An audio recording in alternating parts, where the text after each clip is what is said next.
qui va permettre de faire ces coupes, il est plutôt sagittal et parallèle au sol. Alors, nous avons la première coupe illustrée au niveau de la vertèbre dorsale des deux, la deuxième D4 et la troisième, la dernière d'ailleurs, elle est illustrée au niveau de D7. Alors, c'est largement suffisant pour repérer tous ces éléments cités dans le polycope et d'ailleurs, nous allons travailler sur ça tout de suite.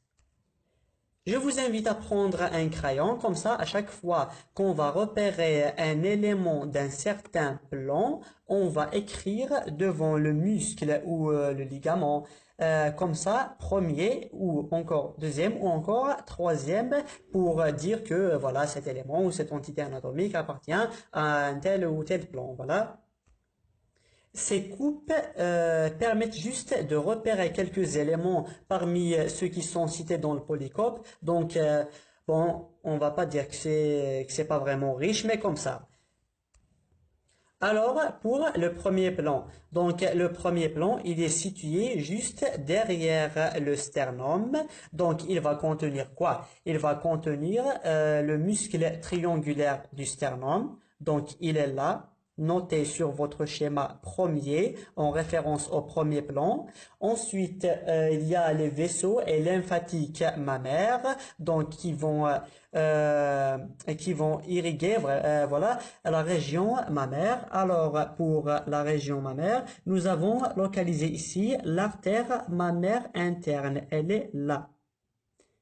Voilà, c'est tout ce que j'ai localisé par rapport au vaisseau mammaire. Bon, c'est tout ce qu'il y a. Ensuite, nous avons pour les ligaments sternaux par rapport au sternum, péricardique par rapport au péricarde, supérieur et inférieur. J'ai pas localisé le ligament inférieur. Quant au supérieur, il est là. Voilà. Donc, notez aussi premier en référence au premier plan. Pour le deuxième plan, il est plutôt constitué par les cul-de-sac costaux, médiastinaux. Costaux, c'est par rapport aux côtes. Médiastinaux, c'est le médiastin en général. Antérieur, donc c'est normal vu qu'on parle toujours du médiastin antérieur, de la plèvre et le bord antérieur des poumons. Alors, les bords antérieurs, ils sont là, bien entendu. Les cul-de-sac, je les ai pas localisés.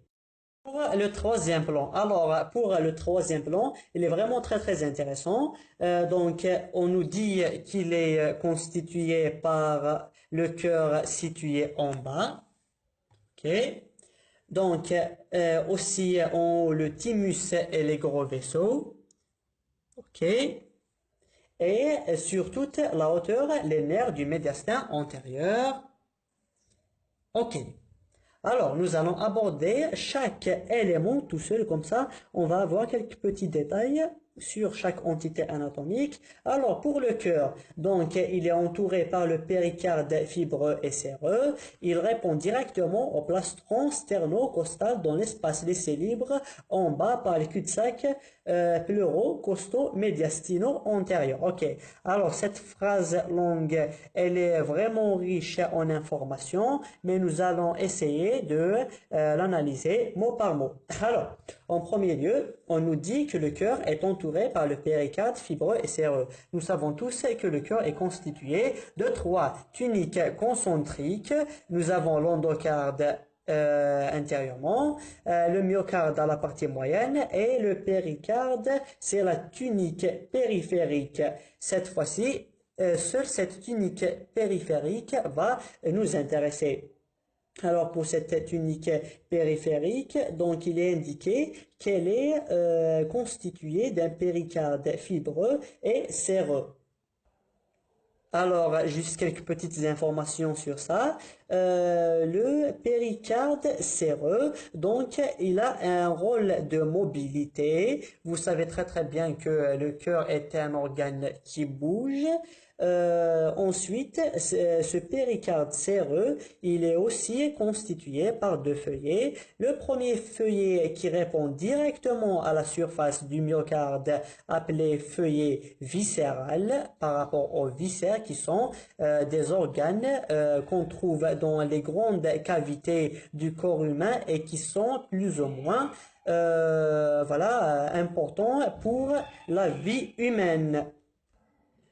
Le second feuillet du péricarde, c'est le péricarde fibreux. Alors, pour le fibreux, donc sa face interne va répondre directement au feuillet pariétal du péricarde séreux. Pariétal, c'est par rapport aux parois, ok?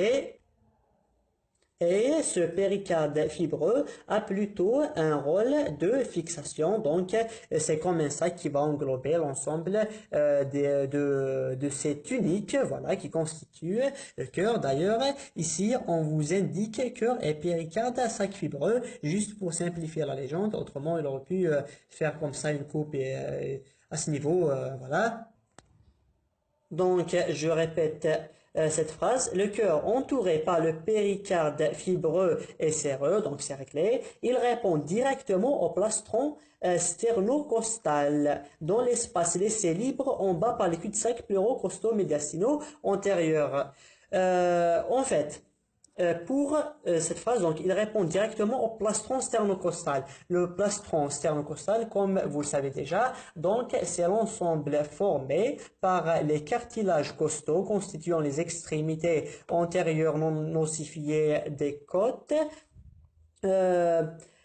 Voilà, donc sternocostal, donc costal c'est les côtes et sterno c'est le sternum, dans l'espace laissé libre en bas par les cul-de-sac pleuro-costo-médiastinaux antérieurs. Donc ces cul-de-sac en fait, ils vont rassembler quoi? Pleuro par rapport aux lèvres, costo par rapport aux côtes, médiastinaux c'est le médiastin en général et là-bas on nous précise que c'est le médiastin antérieur. D'ailleurs, comme vous pouvez le constater, c'est très long, cul-de-sac, pleuro, costo, médiastinaux, antérieur. Alors, si on prend les toutes premières lettres de chaque mot, regardez ce qu'on va obtenir. Cul-de-sac, c'est facile à retenir. Pleuro, donc c'est P. Costo, c'est C. Médiastinaux, c'est M. Antérieur, c'est A. Donc, P, C, M, A. Alors, vous avez sûrement déjà travaillé sur les collections PCEM, donc il suffit d'enlever le E, ça va rester quoi? PCM et vous rajoutez le A à la fin. Comme ça, vous allez vous souvenir bien de ce terme-là, donc les cul-de-sac pleuraux, costaux, médiastinaux, antérieurs. Tout ça, c'est en référence au cœur. Le second élément du troisième plan toujours, il s'agit du thymus.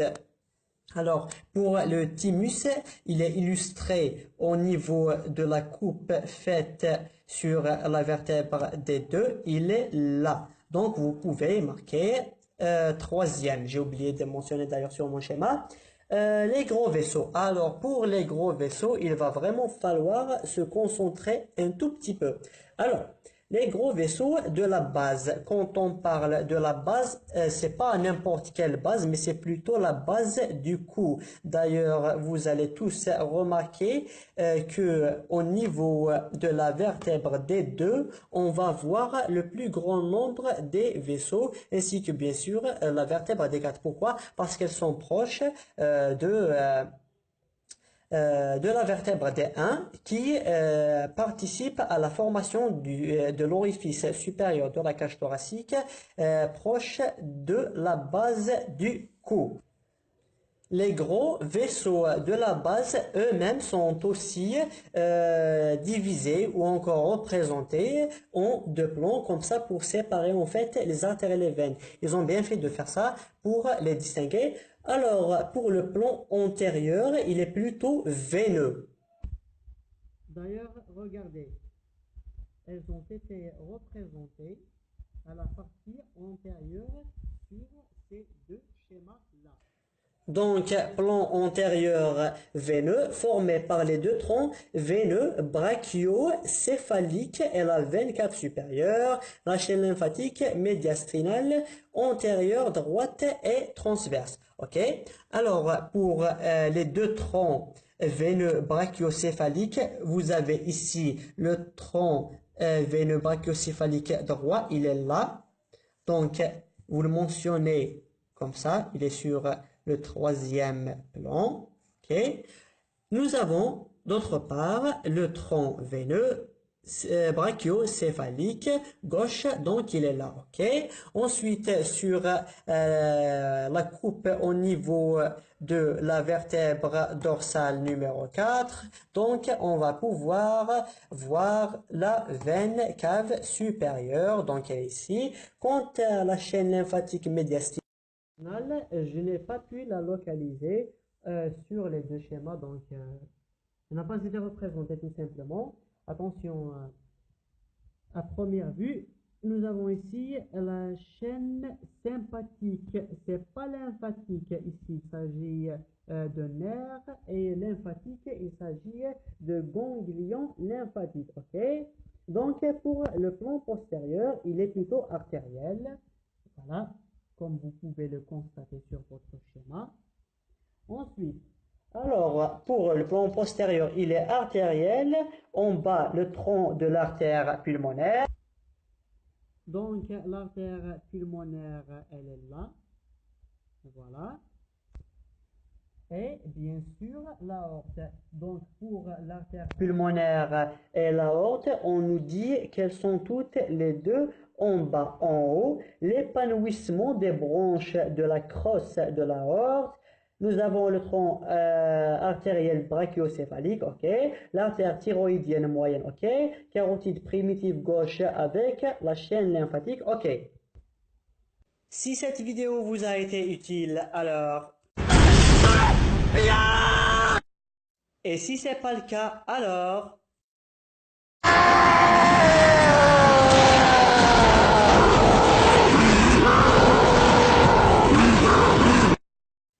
Réactions, questions, commentaires sont tous les bienvenus. Je vous aime fort et à la prochaine.